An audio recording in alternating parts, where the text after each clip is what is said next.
The human resources director had barely finished reading the termination letter aloud before I saw my sister's reflection in the glass partition behind her. Adrienne was standing in the hallway with her arms crossed, wearing that blazer she saved for big moments, the deep burgundy one that cost more than my first paycheck. She was watching. She had been waiting for this all morning. I want you to know something before I get into the details of what happened next. Before I tell you about the 72 hours that followed. In exactly 3 days, the IRS would walk into that building, and my sister would be on the phone begging a company she had never heard of to save her.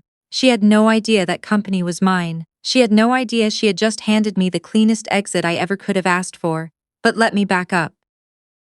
My name is Piper and I am 29 years old. For 5 years I worked as a senior financial compliance manager at Harrington Hospitality Group, a Dallas-based restaurant chain with operations across 11 states. I was not flashy about the job. I did not take long lunches or put my name on things I didn't build. What I did was spend every evening and most of my weekends building their internal compliance architecture from the ground up. The financial reporting systems, the payroll audit trails, the documentation protocols that kept them clear of Department of Labor violations and IRS red flags. I found problems nobody else even knew to look for. I fixed them quietly. I thought that kind of work was its own reward. I was wrong about that. Adrienne is my older sister by 5 years. Growing up, she was the one who got the car for her 16th birthday while I got a card. She was the one my mother talked about at every holiday dinner, every church social, every phone call with relatives. Not because Adrienne was more accomplished, but because she was louder about what she had, and our parents valued that loudness like it was currency. 6 months ago she married Grant, a regional investor with a stake in Harrington. 2 months after the wedding she was announced as the company's new chief operating officer. She had never worked in restaurant operations, she had never worked in finance. But she had Grant, and Grant had the ear of 3 board members, and that was apparently enough. I told myself it would be fine. I kept my head down. I kept doing my job. Then the quarterly numbers started looking shaky in her department and I noticed she was calling me more. Not to ask questions, to take credit. I'm going to present the compliance update to the board next Tuesday, she would say. Can you just put together a clean deck? I put together the decks. I told myself it was temporary. Heather, the HR director, delivered the termination letter on a Monday morning at 9 o'clock. The charge was unauthorized disclosure of proprietary financial data to an external third-party vendor. They had flagged my encrypted file transfers I made to my own private server, transfers they could not open but had managed to trace. They assumed I was selling information. They assumed wrong, but I understood immediately why Adrienne needed them to assume that. Her college roommate Kristen had already been offered a position. I had seen the preliminary paperwork sitting in the printer tray 2 weeks earlier, Director of Financial Strategy, at a salary figure I recognized because it was almost exactly mine. She needed my budget line, and she needed a reason to cut me that would survive a board review. I looked down at the termination agreement. I looked up at Adrienne's reflection in the glass. She tilted her head slightly, waiting for me to fall apart. I picked up the pen. I signed my name in steady ink. I did not raise my voice. I did not ask for a second chance or an explanation. I closed the folder, slid it back across the desk and stood up. You're right, I said, looking at Heather but speaking loud enough for Adrienne to hear. I should put all my energy into one thing. Heather blinked. She had prepared for resistance. Adrienne straightened in the hallway, her expression flickering between triumph and something she couldn't quite name. I gathered my things and walked out. Grant was waiting for me in the parking garage. He had the cardboard box of my desk items balanced under one arm, and he dropped it onto the trunk of my car without any particular gentleness. A framed photo of my grandmother slid off the pile and hit the concrete. I looked at it, then I looked at him. The financial reporting vault, he said. No greeting, no preamble. Adrienne needs the administrator credentials. The system locked her out when I deactivated your badge this morning. I picked up my grandmother's photo and placed it back in the box. You should have checked the vendor contracts before you let her fire the person managing them, I said. The reporting vault was migrated to a third-party compliance host last week. New DOL requirements. The migration was complete as of Friday. Adrienne has no administrative access without my direct authorization, and I no longer work here. Grant stared at me. I could see the exact moment he understood the problem.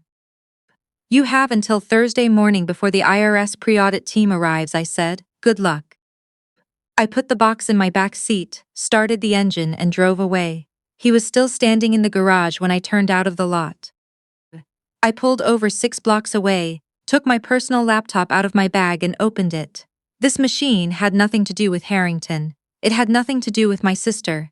It was registered to a holding company, operated through a separate server, and had been the center of my actual life for 3 years. ClearPath Financial Forensics. I had started it the year after I took the Harrington job, because what I saw inside that company and inside every restaurant group I knew anything about was a specific, preventable kind of financial disaster. Restaurant chains bleed money through payroll misclassification, tip credit errors, and sales tax reporting failures. Most of them don't find out until the IRS is already in the building. I understood exactly how those audits worked. I understood the systems. So I built a firm to fix the problem, registered it quietly under a holding company, hired 2 forensic accountants and a compliance attorney, and operated the entire thing out of my apartment after 9 p.m. and on weekends. To the clients who hired us, ClearPath's founder was an anonymous principal who didn't do press and didn't do public meetings. To my sister, I was just Piper, the one who stayed home on Saturday nights staring at spreadsheets while she was at charity galas with Grant. I opened my client communications portal. At the top of my priority queue was a message from Douglas, the CFO of Harrington Hospitality Group. He had been in preliminary talks with ClearPath for 6 months. He did not know the founder was the woman his COO had just fired that morning. The message read, "We are out of time. The IRS pre-audit begins Thursday. We have 3 reporting discrepancies we cannot resolve without outside expertise. We are prepared to offer a $2 million emergency engagement to ClearPath Financial Forensics, payable upon successful audit completion. Please name your terms, we are desperate." I read it twice. Then I set the laptop on the passenger seat and looked out the windshield for a long moment. I did not reply. My mother called at 4:30. The family was having dinner at Perry's Steakhouse. 7 o'clock. "Adrienne is exhausted," she said. "She had to make a very difficult decision today. Please don't start anything." My father, Walter, reserved the corner booth. When I arrived 3 minutes past 7 because traffic on 75 was a nightmare, my mother Claudia looked at her watch before she looked at my face. They had ordered a bottle of wine I would never have bought for myself, and my father was already raising his glass.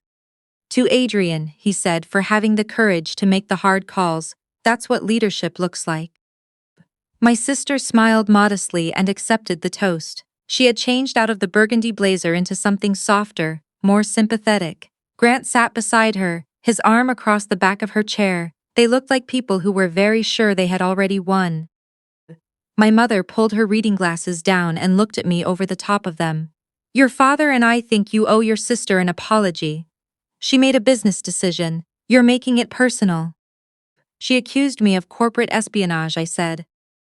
"She protected the company," my father said. "That's her job." Adrienne reached across the table and touched my hand. "I know it doesn't feel fair right now, but you were distracted. You had that little side project taking up all your time and it was affecting your focus. The board was already asking questions." "The little side project," I kept my expression neutral. "What I need," Grant said, leaning forward and lowering his voice, "are the ClearPath access credentials. The third-party vault, whatever login gets us into the Q3 reporting files. I don't care how you explain it, consulting fee, whatever. Just give us the access before Thursday." "The vault belongs to ClearPath," I said, "not to Harrington. I don't have the authority to release it." My father set down his fork. "Piper, stop this. I can't release files I don't own." My mother sighed the way she had been sighing at me since I was 12, long, theatrical, designed to communicate profound maternal suffering. Then my phone vibrated. Not the soft pulse of a text message, the aggressive repeating buzz of a priority banking alert. I glanced at the screen under the table. The notification banner was red. "Fraud alert. Unauthorized credit inquiry. Commercial loan application approved under your social security number." I kept my face still. I opened the app under the table, thumb pressing slowly, reading the details. $180,000, SBA small business loan, approved this afternoon. Funds in transfer to a linked account. I scrolled to the account number and felt the air leave my chest. I recognized it. It was a joint account Adrienne and I had opened together when I was 18 and she was 23, right before she moved away for her first job. I had assumed it was closed. I had stopped using it 11 years ago, but the account was still open, and Adrienne and Grant were still listed on it. I looked up from my phone. My father's phone was face up on the table beside his wine glass. As I watched, the screen lit up with a notification, a transfer confirmation. He glanced at it and exhaled slowly. Then he reached over and covered Claudia's hand with his, just briefly. A small gesture, the kind people make when something has gone according to plan. I understood every piece of it in that moment. Grant's credit was leveraged to the ceiling from his investment losses last year. He'd mentioned it himself at Thanksgiving, framed as a minor inconvenience. He could not qualify for an SBA loan on his own, but my credit score was spotless. I had no debt, no late payments, not a single ding in 10 years of careful financial management.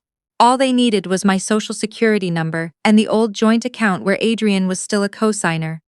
They had used my identity to borrow money, to cover a shortfall they didn't want the Harrington board to see.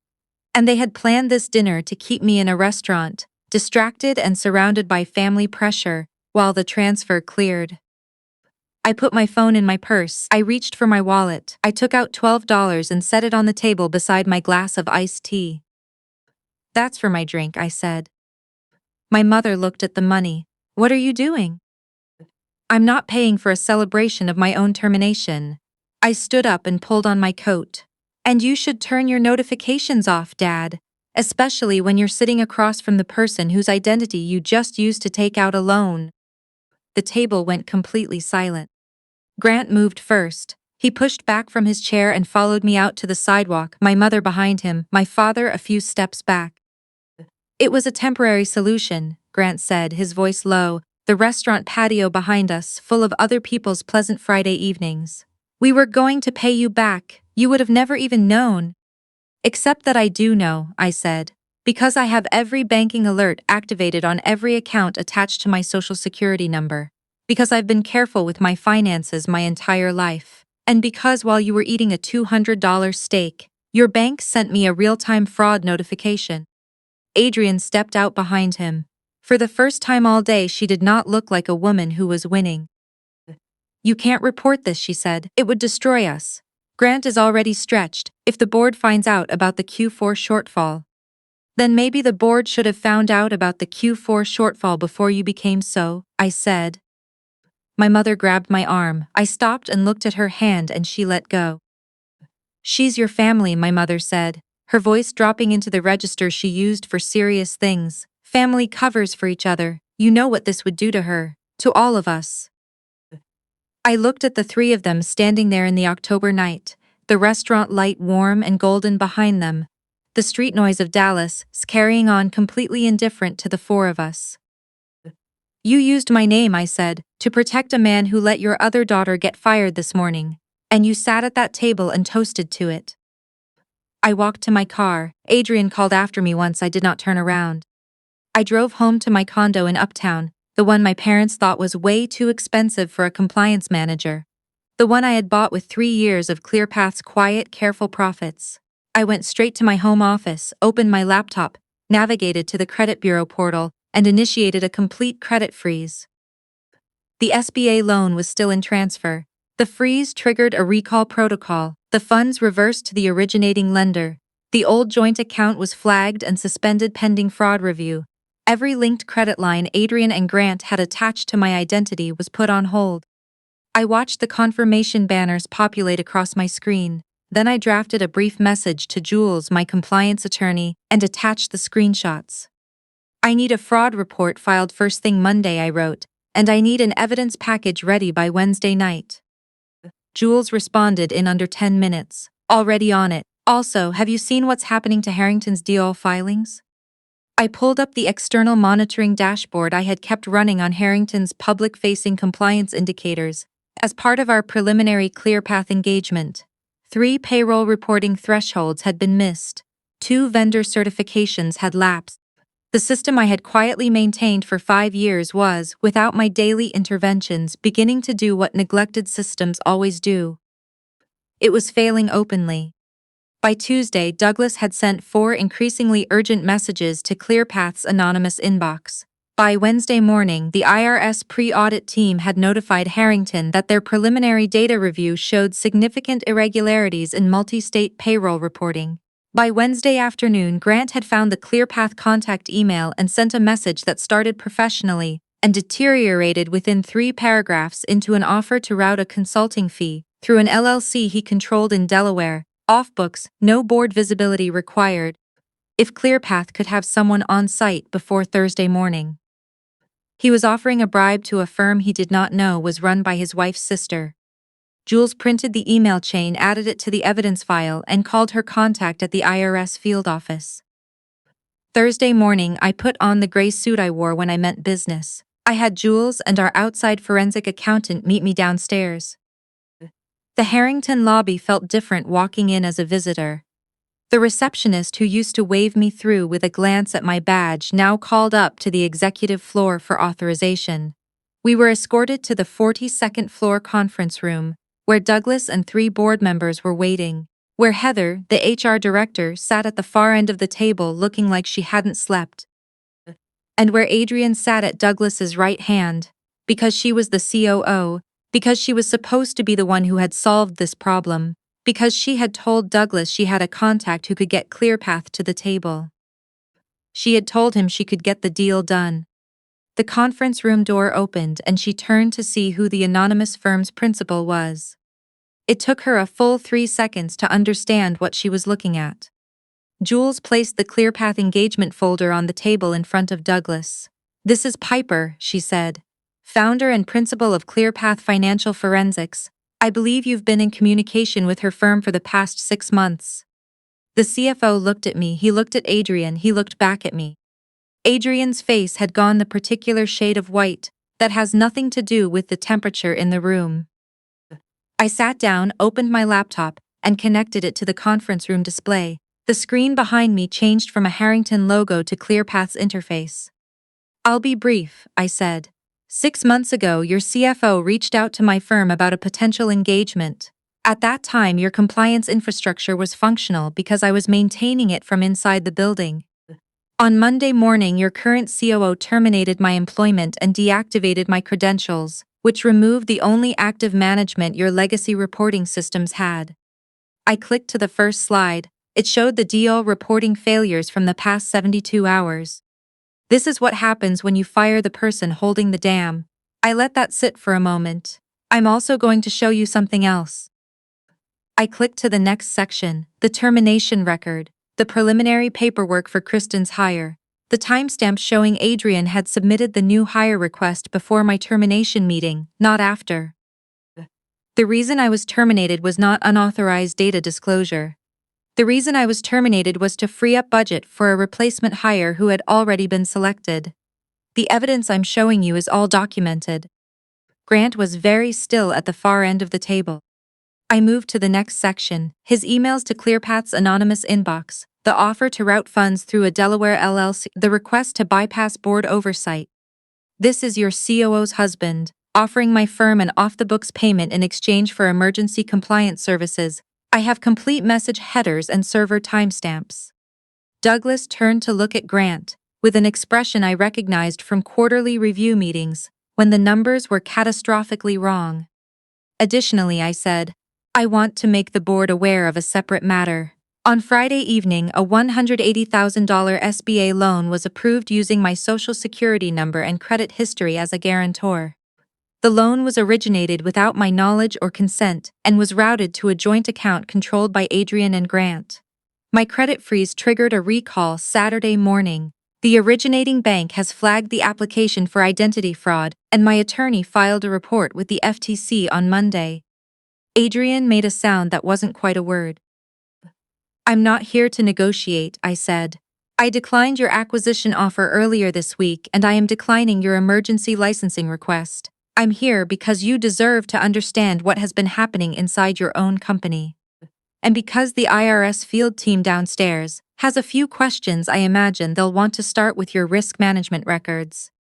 I closed my laptop. Heather asked very quietly, the IRS is downstairs right now? They've been in the lobby since 8:50, Jules said. I stood, buttoned my jacket and looked at Adrienne one last time. She had her hands flat on the conference table, fingers spread, like she was trying to keep herself from sliding off a surface that was no longer there. I didn't say anything to her, there wasn't anything left to say.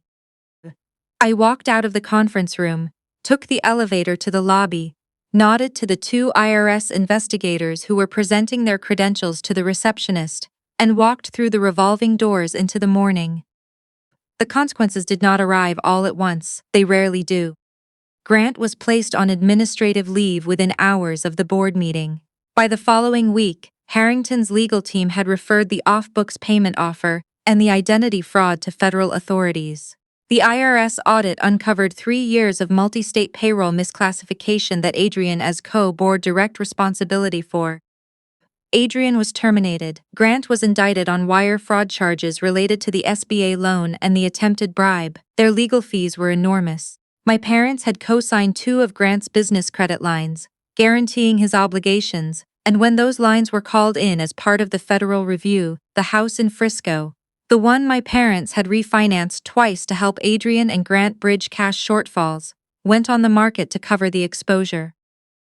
My mother called me from the driveway of a rental house in Garland on a Tuesday afternoon and told me I had destroyed the family. You used my social security number, I said. I didn't do anything except make sure there were consequences for that. She was quiet for a moment. Adrienne needed you, she said finally. I know, I said, she always did. I hung up. 3 weeks later, I came out of my building on a Thursday evening and found the 3 of them standing near the parking structure. My mother, my father, and Adrienne. She had lost the polished qualities she'd had when she was the CO. She looked tired in a way that was more than lack of sleep. My father stepped forward. We just need to talk. There's nothing left to talk about, I said. Piper. Adrienne's voice was quieter than I'd ever heard it. They're actually going to prosecute him. Grant could go to federal prison. You have connections now. You know people. You could if you just talked to your attorney. I was terminated for having a second job, I said. That second job is the only thing I'm focused on now. My mother started to say something. I got in my car and drove away, and when I checked the rearview mirror at the first stoplight, the 3 of them were still standing there, smaller and smaller until the lane curved and they were gone. A year has a way of making the past feel like it belongs to someone else. 12 months after that Monday morning in the HR office, ClearPath Financial Forensics had 14 active clients across the restaurant and hospitality sector. We had a proper office in the West End, a team of 11, and a reputation that had gotten us shortlisted for a mid-sized hotel group's national compliance contract. I bought a condo with a balcony that looked out over the Trinity River. I planted things in pots on that balcony and they mostly survived. I had dinner regularly with Jules, who remained the sharpest attorney I have ever worked with and who made me laugh without trying. I had 2 colleagues I could call at 11 at night about a problem and know they would pick up. I didn't rebuild a family, I built something better, a circle of people who showed up because they wanted to, not because they were obligated to. The lesson I kept coming back to, when I thought about all of it, was simple. The people who underestimate you are always making the same mistake. They think your silence is weakness. They think your patience is obedience. They confuse the fact that you haven't fought back yet with the idea that you can't. They fire you for working 2 jobs, and they don't stop to wonder what the second job actually is. And then they spend the rest of their lives finding out.